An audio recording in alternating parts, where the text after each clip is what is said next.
करना चाहता हूँ कि पवन जी आए और अपनी वक्तव्य से हम लोग को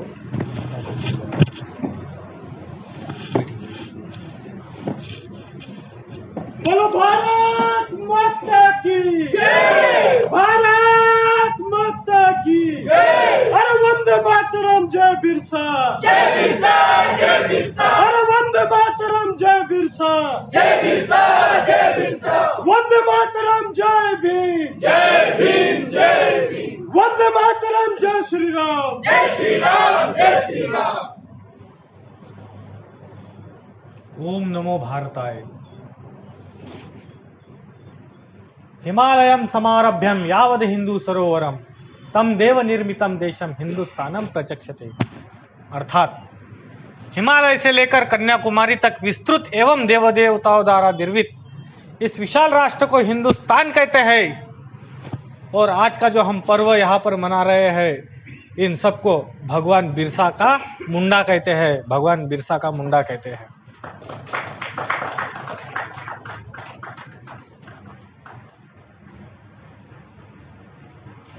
चराचरात वास करणारी माँ भगवती वंदनीय भारत माता, उभ्या भारताचा आराध्य दैवत प्रभू श्रीरामचंद्र आणि ज्यांच्या पावन स्पर्शाने ही भूमी पवित्र झाली असे स्वराज्याचे अधिपती राजे शिवछत्रपती यांना त्रिवार वंदन। असे तो हिमाचल या राष्ट्रामध्ये जन्मलेले असंख्य असे क्रांती पुरुष, समाजसेवक, वीर शिरोमणि राजे इस माँ धरती के लिए जो जो लड़े बढ़े और जिन्होंने इस माँ भारती का रक्षण किया है, उन सभी आद्य क्रांति गुरुओं को नमन। जिनके पावन पर्व पर आज ये पर्व मनाया जा रहा है, जनजाति गौरव दिवस मनाया जा रहा है। बिरसा के नाम पर मुंडा समाज के साथ भारत के उन सभी 12 करोड़ जनजातियों का सर आज जो फक्र से ऊंचा हुआ है,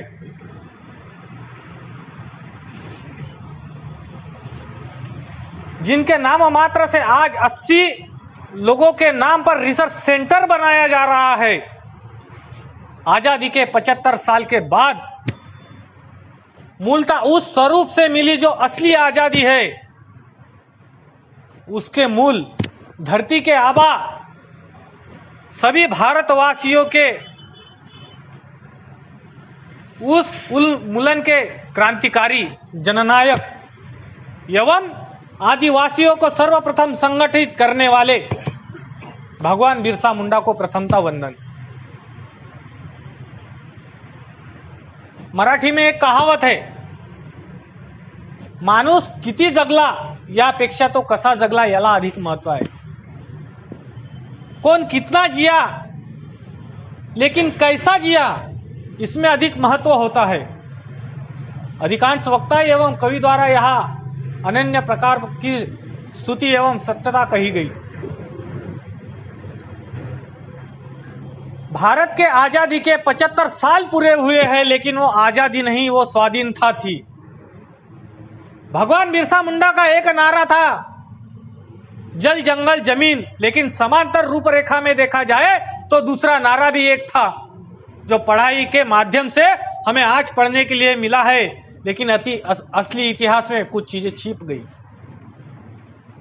जल जंगल और जमीन के साथ दूसरा एक नारा था, स्वतंत्र, स्वराज, समानता, संस्कृति और सक्षम था। हम स्वतंत्र है, स्वराज हमारा है, हम स्वावलंबी है और यही हमारा जीवन यापन का मार्ग है। जल जंगल जमीन, इसके साथ और ये 4-5 प्रमुख और विशेषता आदिवासी समाज, जिसको हम जनजाति कहते हैं, कुछ लेखन सामग्री में उसको वनवासी भी कहते हैं, तो एक समान समीकरण था। आपको पता है भगवान बिरसा मुंडा का जन्म आज ही के दिन 15 नवंबर को 1875 में हुआ था। उसके पहले ही अगर आप थोड़ा इतिहास झांके और देखें तो भारत का एक गौरवशाली इतिहास रहा है। इस पृथ्वी के निर्माण का एक अनन्य साधारण महत्व है और पृथ्वी का जो आवाज, जो रोटेशन होता है पृथ्वी का 24 आवर का, उसमें एक आवाज आती है ओ उ ओ, जिसके माध्यम से ओम बनता है। और जब जब ओम का ओंकार का ध्वनि होता है तब तक मस्तिष्क की ये रेखाएं या जो पिट्यूटरी ग्लैंड होती है जिसको हम चेता संस्था कहते हैं, तो पुरुषों के यहाँ जो चोटी है वहां से वो एक्टिव होती है और एक पॉजिटिव एनर्जी का निर्माण कहते हैं। वहां से हमारा अध्यात्म और आज का विज्ञान, वहां से अभी तक के ये हमारे सांस्कृतिक वेदों, परंपरा एवं संस्कारों से जुड़ी हुई परंपरा है। 8.5 लाख पहले यहाँ रामायण हुआ, 5124 साल पहले यहाँ महाभारत हुआ। 18 दिन के उस युद्ध में कितने लोग मारे गए, जिसका वर्णन आज भी लिखित और अनन्य साधारण है। ये हमारी भूमि कर्म भूमि रही है, धर्म भूमि रही है, योद्धाओं की भूमि रही है, राजाओं की भूमि रही है, साधु संतों की भूमि रही है, समाज सेवकों की भूमि रही है, क्रांतिकारकों की भूमि रही है। आने वाले सालों में आप अगर 300-400 साल पहले भारत का नक्शा देखेंगे तो आज के 14 देश, उसमें विभिन्न प्रकार से अलग अलग प्रकार होते चले गए। मैं थोड़ा पूर्व का इतिहास बता रहा हूं। 300 साल पहले का इतिहास देखेंगे तो बांग्लादेश, पाकिस्तान, अफगानिस्तान, नेपाल, भूटान, म्यांमार, श्रीलंका, ये भारत के अभिन्न अंग थे। जब जब हमारे देश के लोग बढ़ते गए तब तक हमारा देश घटता गया, और उस समय में जब जब हमारा देश घटता गया, परकीय आक्रांता ने हमारे छाती पर चढ़ना चालू किया। इंग्रज आए, डच आए, पुर्तगीज आए, उसके पहले 700 साल यहां पे मुस्लिम आक्रांता हो गए। एक सोमनाथ मंदिर का मैं विशेष उदाहरण देना चाहूंगा। सोमनाथ मंदिर को जब मुस्लिम आक्रांता ने लूटा तो उसको लूटने के लिए 17 साल लगे। मैं आपके मुंह से सुनना चाहूंगा, कितने साल? 17। किसी एक घर या शहर को लूटने के लिए 17 साल लग सकते हैं क्या? हाँ या नहीं? फिर कैसे लगे? हमारा देश सुखी था, संपन्न था, यहाँ की भूमि उपजाऊ है, यहाँ हर चीज उगती थी, आज भी उगती है। इसलिए हमारे देश को सोने का चिड़िया कहा जाता था, क्योंकि भगवान सोमनाथ के मंदिर में जो सभा मंडपम था, जो कलश था और जहां गालीचे बिछाए जाते थे, जो दीवारें थी, वहां सब रत्न जड़ित हीरे थे। अलग अलग प्रकार के सुवर्ण मुद्राओं से वह मंदिर भरा पड़ा था। दीवारों का जो प्लास्टर आज हम बोलते हैं उस प्रकार में सोना चढ़ा था, उसको निकालने के लिए 17 साल लगे। इस प्रकार से भारत की एक अखंड विरासत थी, वो कम होती चली गई। उसी समय में एक 1755 की बात है।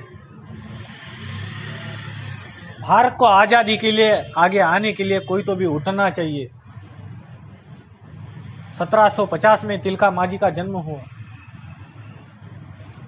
1775 में पहला उठा हुआ, हम 1857 की बात करते हैं, लेकिन उसके पीछे जाओ तो तिलका मांझी एक आदिवासी समुदाय के एक उस समय के जननायक थे, जिन्होंने इस भारत की स्वतंत्रता के लिए सबसे पहले उन्मूलन किया है, सबसे पहले उलगुलान का नारा दिया है, सबसे पहले सभी आदिवासियों को, जनजातियों को एकत्रित किया है।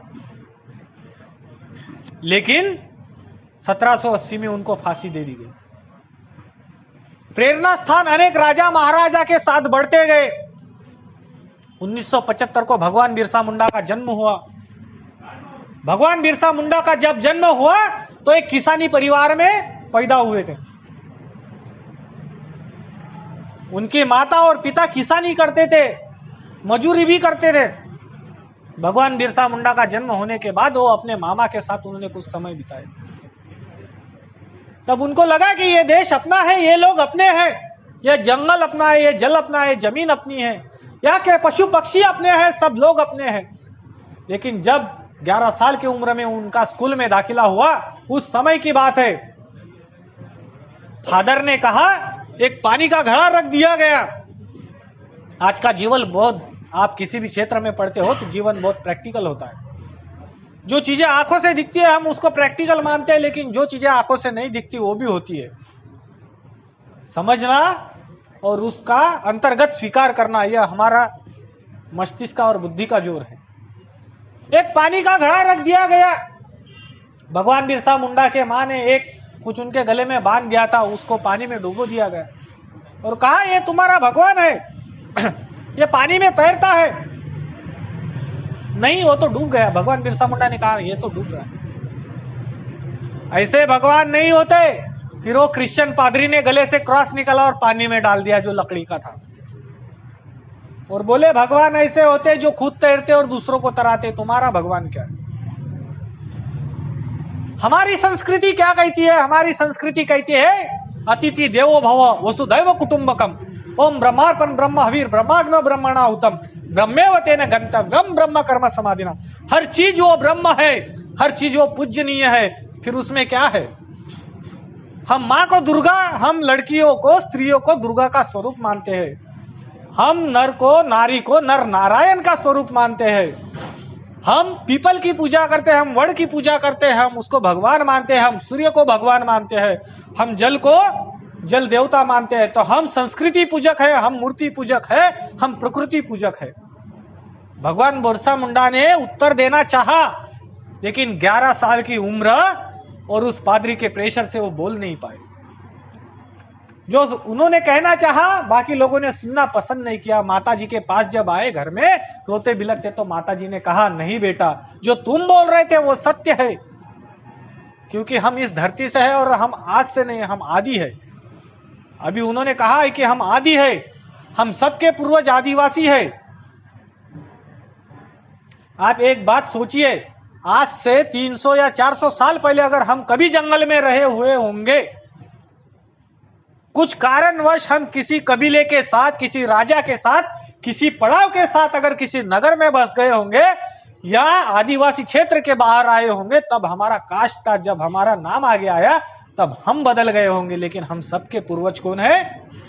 आदिवासी है। संकल्पना के साथ इतिहास में झांको, हमारा इतिहास आज का नहीं है। भगवान बिरसा मुंडा जैसे ही आगे बढ़ते गए, पढ़ने के बाद 3 साल के बाद जब वो वहां पे पढ़ते पढ़ते उनका नाम डेविड रख दिया गया। तभी वो अपने अपने जितने भी भाई बहन थे उन सभी भाई बहनों को एक साथ उन्होंने लाने का, समझाने का और बिठाने का प्रयास किया। लेकिन वहां के जो क्रिश्चियन फादर थे उनको हमेशा एक ही नाम सुनाई देता पड़ता था, वो बोले तो बिरसा। बिरसा भी एक आधुनिक के साथ सांस्कृतिक नाम है। गुरुवार के दिन उनका बृहस्पतिवार को जन्म हुआ था, इसलिए उनका नाम बिरसा रखा गया। बिरसा ने जब जाना कि नहीं ये हमारे धर्म के खिलाफ, ये हमारे संस्कृति के खिलाफ, ये हमारे लोगों के खिलाफ षड्यंत्र हो रहा है, तब उन्होंने जितने भी वहां पे बच्चे हैं, स्टूडेंट्स हैं, विद्यार्थी थे, उनको समझाया कि इससे हमारा मूलतः जो भी प्रभाव है वो कम होता जाएगा और हम बिखरते जाएंगे। उनको कुछ कारणवश तभी स्कूल से बाहर निकाल दिया। इसी कारण भगवान बिरसा बाहर हो गए। बाहर होने के बाद वो गैया चराने लगे। तभी उन्होंने गैया चराते समय संकल्प लिया कि जब जब उनकी माताएं उन्होंने कभी रामायण और महाभारत की भी कथाएं सुनाती थी, तब उन्होंने समझा, सोचा कि हमारे पूर्वज जब वैसे रहे तो हम आज क्यों गुलामी में जी रहे हैं।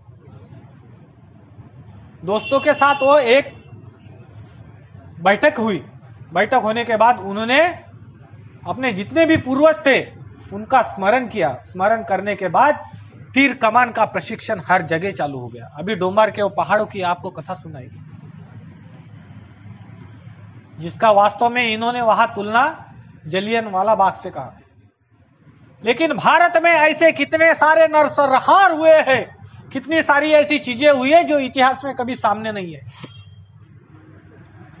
भगवान बिरसा मुंडा ने मां का आशीर्वाद लेके जब ये प्रण लिया कि हे मातृभूमि मैं तुम्हारे लिए वत्सल रहूंगा, जल जंगल जमीन के साथ मैं संस्कार, सक्षमता, स्वराज की मांग के लिए अपने प्राणों को इस भूमि के लिए न्यौछावर कर दूंगा। तो सबसे पहले सभा वही डोंबारी पहाड़ों में हुई।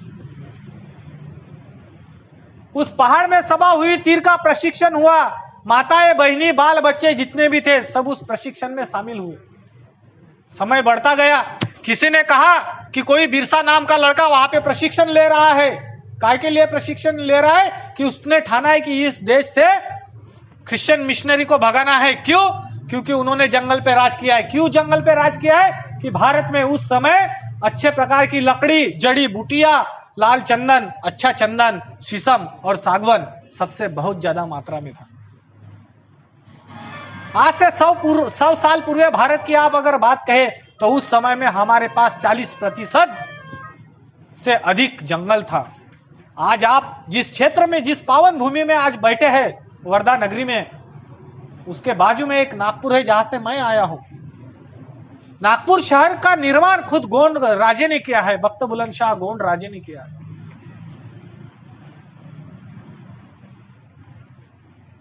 वो उन्होंने बसाई नगरी है। जिस चंद्रपुर शहर को आप जानते हैं वो भी गोंड राजा द्वारा बसाई गई नगरी है। वहां का अंचलेश्वर मंदिर, महाकाली मंदिर, इसकी आप हिस्ट्री जानोगे तो गोंड राजाओं से ही समर्पित मिलेगी, उनसे ही संलग्नित मिलेगी, उनकी ही कर्मभूमि मिलेगी।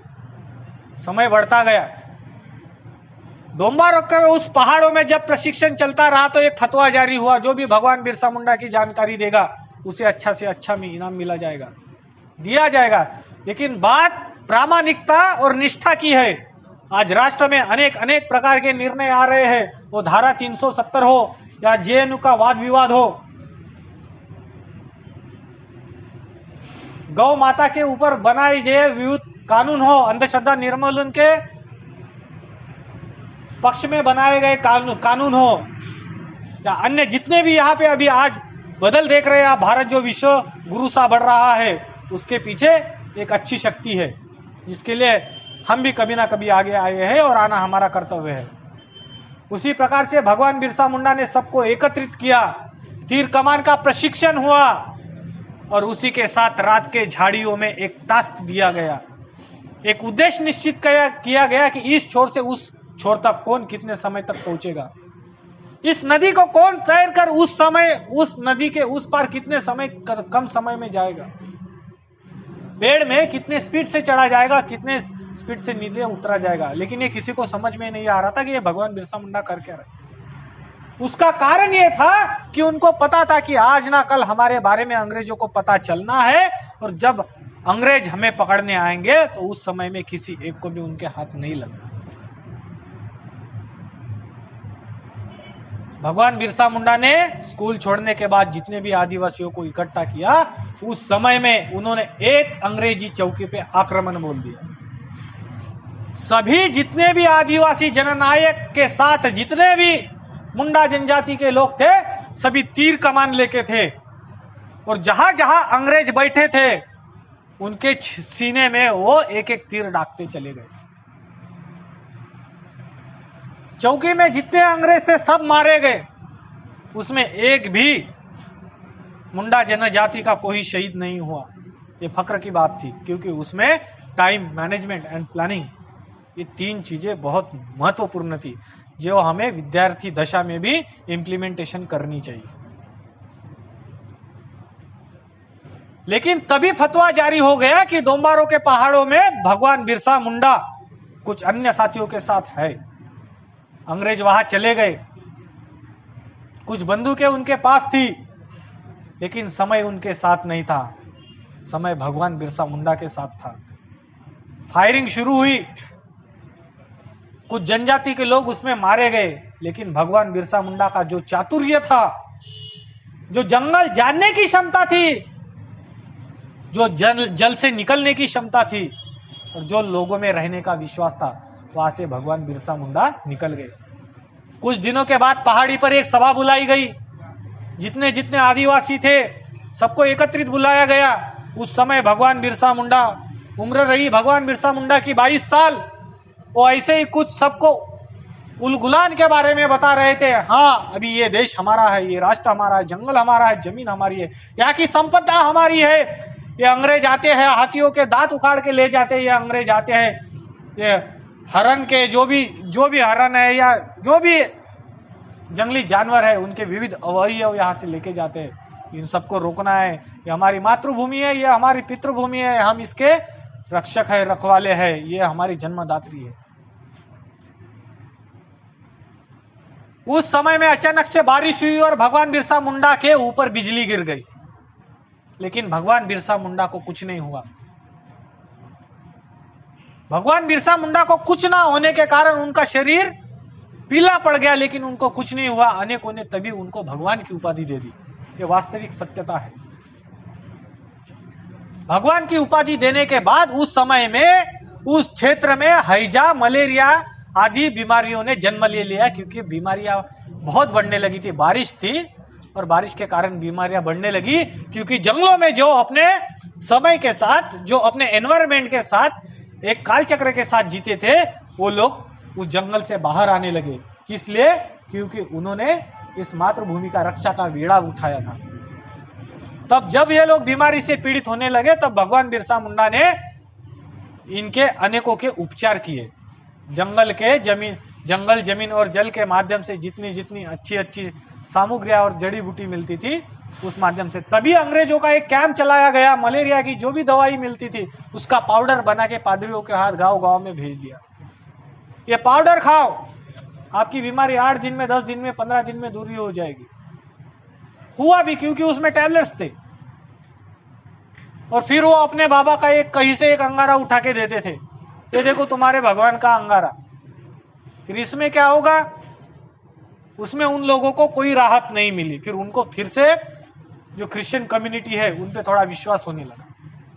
भगवान बिरसा मुंडा ने फिर से वो बात जान ली और अचानक से उसका प्लानिंग किया और फिर एक चौकी पे धाबा बोल दिया। पादरी को मार गिराया और उसके बाद उस चौकी को उद्ध्वस्त करने के बाद फिर से एक उलगुलान की बैठक बुलाई गई।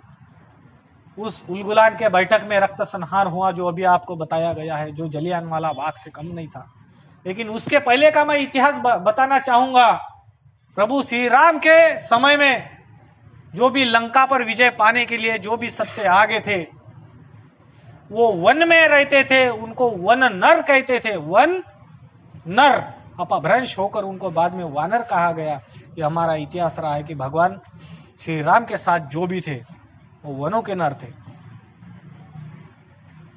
फिर जब बात आती है 1771 में एक एक्ट बनाया गया था। अगर आप पढ़ने वाले सभी बच्चे हैं तो उस एक्ट में एक जंगल एक्ट बनाया गया था। अंग्रेजों के चौकी पर जब तीर कमान से जब आक्रमण हुआ, उसमें मरने वाले 100% अंग्रेज थे और बचने वाला 100% भारतीय था। तब उन्होंने एक एक्ट बनाया कि जहां जहां पर तीर कमान वाला दिखे उसको डायरेक्ट शूट आउट कर देना। कोई फतवा नहीं, कोई बात नहीं, कोई कानून नहीं, कुछ नहीं। उस समय में लाखों, उस समय में भारत के सिर्फ मुंडा जनजाति के नहीं, भारत में जहां जहां जनजातियों के जितने भी संगठन थे जो साथ में तीर कमान रखते थे, उन सबके ऊपर ये एक्ट लागू किया। उनको बिना मालूम हुए उनके ऊपर गोलीबारी कर दिए। लाखों, उस समय में उसका एक पूरा जो है संख्या में पूरा आंकड़ा अभी तक नहीं है, लेकिन करोड़ के आसपास उस समय जनजाति समूह के लोगों का नरसंहार हुआ है, जो डोंबार के पहाड़ों से भी अधिक था।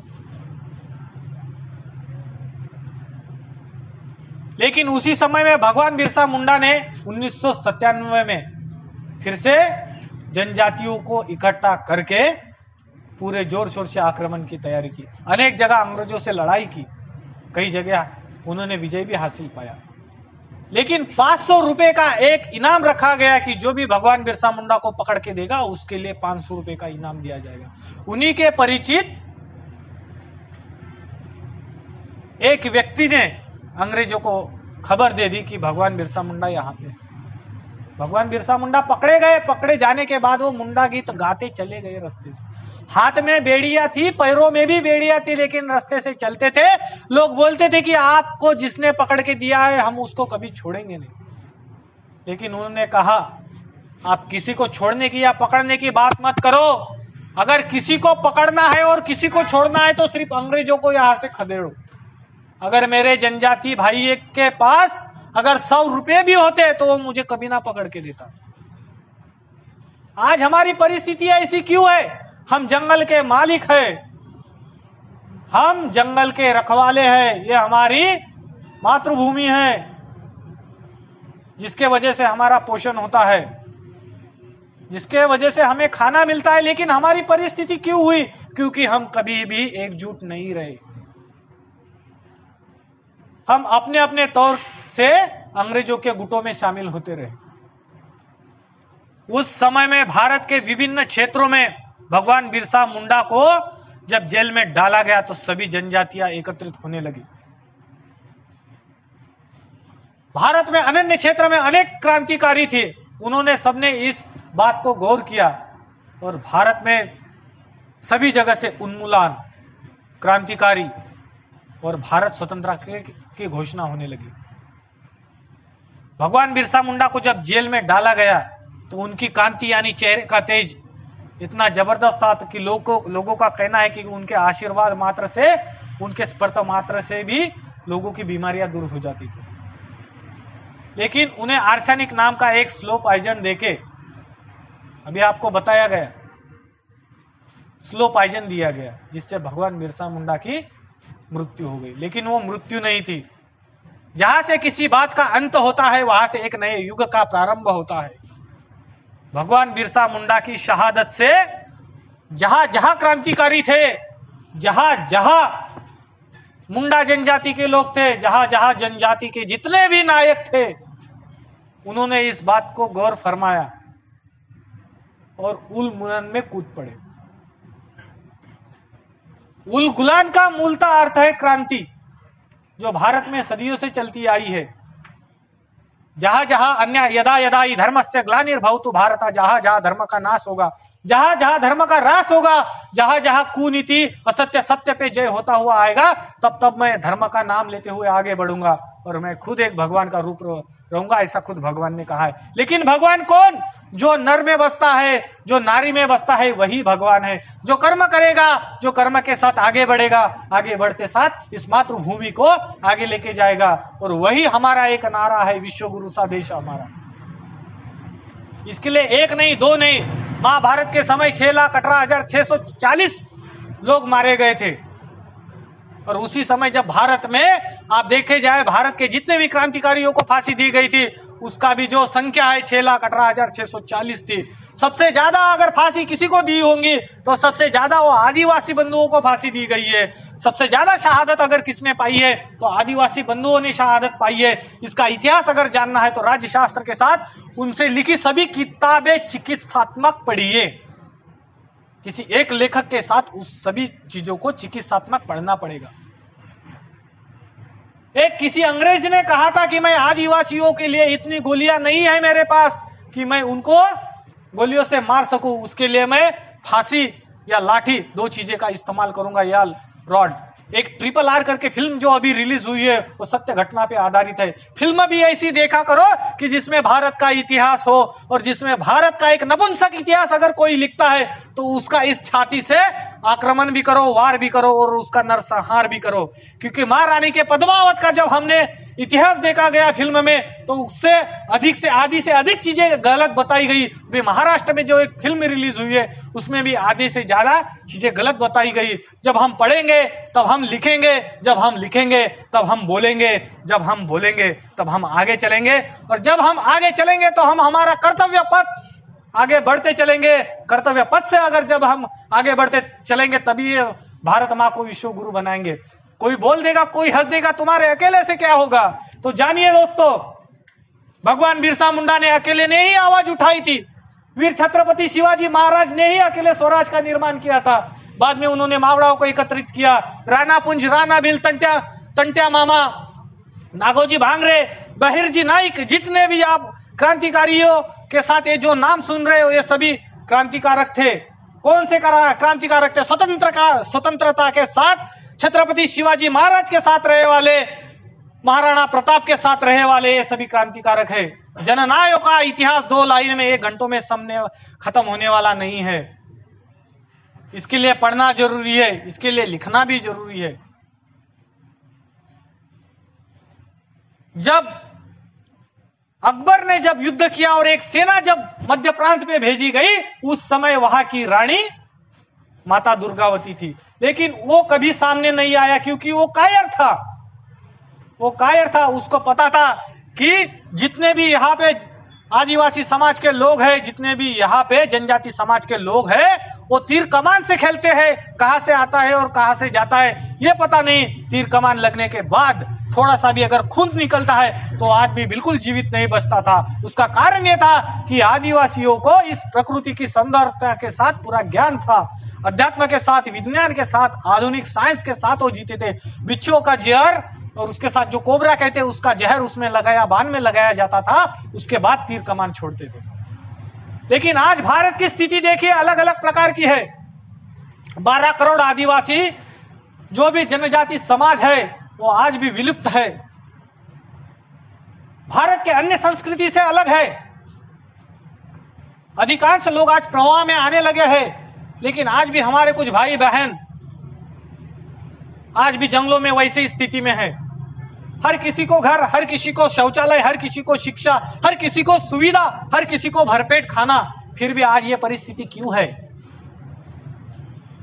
जिस आदिवासियों के पास जिसका जंगल था, उस जंगल में वो खेती करते थे, उस जंगल में वो उपजीविका लेते थे, जिस पानी में वो मछलियों का उत्पादन करते थे और जिस जमीन पर वो खेती करते थे और पशुओं के साथ वो रहते थे, आज वो अचानक से कम हो गया। कम कैसे हुआ? कम होने के बाद उनकी आर्थिक परिस्थितियां बिगड़ती चली गई। पेशा कायदा, जंगल कायदा, फॉरेस्ट एक्ट, ये एक्ट जब बनाए गए तो हम उसे पढ़ नहीं पाए क्योंकि वो अंग्रेजी में थे। हम लिख नहीं पाए, उसको समझ नहीं पाए, तो हम हर चीज के लिए डरने लगे। हम डरने लगे इसलिए हमारा उसके जीवन में कोई इंप्लीमेंटेशन नहीं रहा। और जो समझ गया, जो सीख गया, जो पढ़ गया, वो कभी जंगल में रहा ही नहीं। यह हमारा दुर्भाग्य है। और उसने कभी अपने भाई बहनों को समझाया नहीं और उसको ऊपर उठाने की कभी कोशिश की नहीं। अगर ये चीजें भारत में उस समय में आजादी के स्वतंत्रता के बाद अगर साइमल्टेनियसली यूज हुई होती और इसका इंप्लीमेंटेशन हुआ होता तो 75 साल के बाद भी आदिवासियों की ये परिस्थिति नहीं रही। आज उनके लिए हम अलग से एक सेक्शन बनाते हैं, आज उनके लिए हम स्कॉलरशिप रखते हैं, आज उनके लिए हम अलग से छात्रा निवास करते हैं। इसकी कोई जरूरत नहीं पड़ती। आप इतिहास में थोड़ा झांक कर जानोगे तो 1999 में आदिवासी मंत्रालय बनाया गया। 2003 में जनजातीय आयोग बनाया गया, जिसके माध्यम से ये बिल्डिंग हुई है। या उराव जी ने इस अपने करकमलों से यहाँ का स्वागत, यहाँ का लोकार्पण किया है। लेकिन इतिहास 2 शब्दों में 1 घंटों में बताने वाला नहीं है। भारत का जितना भी इतिहास है वो गौरवशाली है। और युवा से मैं स्पेशल आह्वान करना चाहूंगा कि हम भगवान बिरसा मुंडा के साथ भारत के उन सभी के वंशज है, इस भारत के लिए जिन्होंने अपने प्राणों की आहुति दी है, इस भारत के एकता, अखंडता और सौंदर्यता के लिए जिन्होंने कार्य किया है, वो क्रांतिकारी, समाजसेवी, राजनीतिज्ञ जितने भी लोग रहे वो हमारे पूर्वज है और हम उनके वारस है। मैंने एक कहावत मराठी की आपको बताई थी, लेकिन एक बात याद रखना बहुत जरूरी है। मैं अकेला क्या कर सकता हूं, मैं अकेला शुरुआत कर सकता हूं, ये काफी है। खत्म करने के लिए हमारे साथ कई हाथ जुट जाएंगे। शुरू तो करो। परमवय भवन ने तुम्हें तत्स्वराष्ट्रम अगर शुरू करोगे तो एक दिन वो आएगा जो लोग तुम्हें जानने लगेंगे। और जानने के लिए कार्य करना जरूरी है, कार्य करने के लिए उसकी पहल करनी जरूरी है, एक कदम चलना जरूरी है, कदम चलने के साथ लोगों को जुड़ना जरूरी है और जोड़ते जोड़ते कार्य को बढ़ाना जरूरी है। भारत में अनन्य साधारण बदलाव हुए हैं। इस राष्ट्र की गतिविधि देखेंगे तो 3 सालों में इतनी बदल गई है कि जिसकी आप कल्पना मात्र नहीं कर सकते। विद्यार्थियों को बढ़ने के लिए 3 चीजें बहुत जरूरी है। सबसे पहली चीज, अगर किसी चीज को जानना है तो उसके लिए सर हमेशा ठंडा रखो, सर पे बर्फ रखो। इसका कोड वर्ड है, सर पे बर्फ रखो, यानी सर हमेशा ठंडा रखो, विचार करने की क्षमता बढ़ाओ। दूसरी चीज, बोलने में थोड़ी माधुर्य रखो, वाणी में थोड़ी सी प्रसन्नता रखो, बोलने में थोड़ा सा अच्छा रखो। लोग जुड़ जाएंगे। और तीसरी चीज, अगर किसी चीज को जानना है तो उसके लिए आपको प्रवास करना पड़ेगा, घूमना पड़ेगा, फिरना पड़ेगा। भारत अच्छा देश है, हमारी संस्कृति अच्छी है, हमारे पूर्वज अच्छे हैं, हमारा एक रक्त रंजित के साथ एक गौरवशाली इतिहास रहा है। भारत की विभिन्न शाखाएं, विभिन्न लोग, विभिन्न सांस्कृतिक धरोहर, अगर ये आप जितना देखेंगे उतना कम है। बोलने के लिए समय काफी कम है, लेकिन चीजें बहुत अधिक है। मेरा खुद का जो पीएचडी का रिसर्च है वो जनजाति के गौरवशाली इतिहास पर ही है।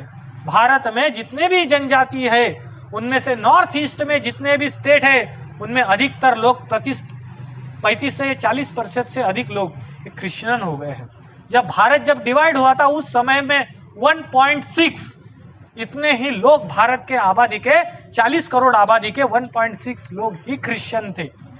बाद में जनजाति समाज के आज के 6.5% लोग क्रिश्चियन हैं। क्यों हुए हैं?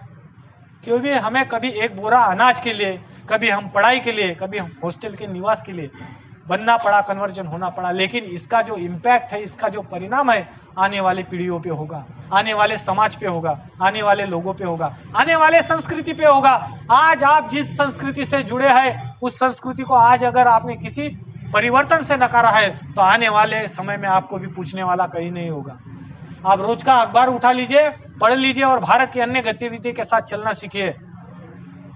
जाते समय सिर्फ एक लाइन आपके लिए एक महत्वपूर्ण कह के जाऊंगा। विद्यार्थियों के साथ बोलना मुझे अधिक पसंद है। एक था फूल, गुलाब सबको पसंद है कि नहीं है? माता बहनें बालों में लगाती है, पुरुष जितने भी है किसी अच्छे कार्यक्रम में हर किसी को भेंट देते या माला में लगाते हैं। एक था फूल गुलाब, उसका था नाम, खुशबू देना और सुंदरता दिखाना था उसका काम। एक था फूल गुलाब, उसका था नाम, खुशबू देना और सुंदरता दिखाना था उसका काम। आप हो वह स्टूडेंट, विद्यार्थी आपका नाम। शिक्षा ग्रहण करना और शिक्षक का सम्मान करना, यह है आपका काम। अगर आप ईमानदारी से करेंगे आपका काम तो चांद सूरज पर भी चमकेगा आपका नाम।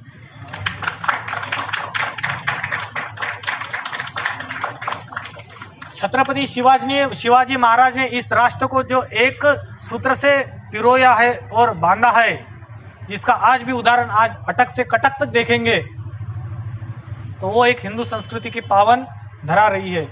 डॉक्टर बाबा साहब आम्बेडकर लिखते हैं, जब संविधान देते समय उनको राजेंद्र प्रसाद पूछते हैं कि डॉक्टर बाबा साहब आम्बेडकर, आपने संविधान लिखा, रात दिन इसका प्रयास किया, आपके मन में कभी किंतु परंतु नहीं आया, कभी विचार नहीं आया, आपने इतने समय पढ़ाई की, इतने समय आपने लिखा? तब वो क्या कहते सुनिए।